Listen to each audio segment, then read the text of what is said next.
सुबह सुबह ही सांस के ताने सुनने के बाद आरोही के दिन की शुरुआत होती थी। आसपास की बगिया में फूल खिल चुके थे। पूरी बगिया आज फूलों से महक रही थी। लेकिन आरोही की जिंदगी की महक तो न जाने कहाँ गुम थी। आरोही का मन आज भी बेरंग और उदास था। बस बहुत हो गया। क्या मेरी जिंदगी में सिर्फ ताने ही लिखे हैं? क्या मेरी जिंदगी का कोई मोल नहीं है?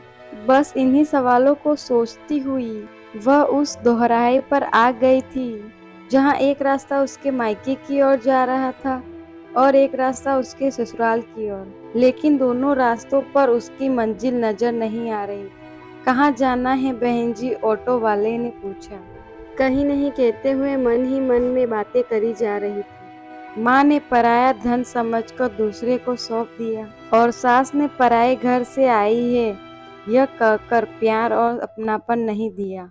बहन जी ये फूल लीजिए, घर के फूलदान में लगाइएगा, घर महक उठेगा।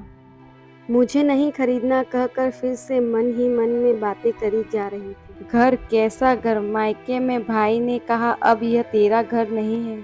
ससुराल में पति ने कहा यह मेरा घर है। मेरे पास तो कोई हुनर भी नहीं है।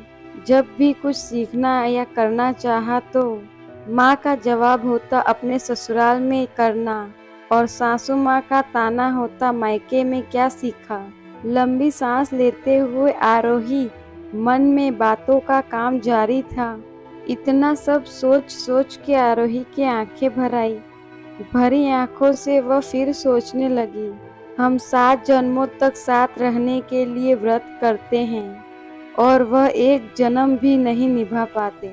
बस यही सोचते सोचते वह वहीं लगी एक बेंच पर बैठ गई। तब सामने लगे एक फ्लैक्स पर उसकी नजर पड़ी। दोनों पैर न होते हुए भी एवरेस्ट पर चढ़ाई करने वाली महिला गले में पड़े मेडल को चूमती हुई दिखाई दी। उसने बड़े गौर से उस फ्लैक्स पर देखा, फिर अपने आप पर गौर किया। कुछ ही पल लगे उसे संभलने में। एकाएक उठ खड़ी हुई। उसे तो जैसे अमृत की बूंदें मिल गई थी। ईमानदारी और आत्मविश्वास के साथ दोनों राहों को छोड़ निकल पड़ी अपनी राह खुद बनाने।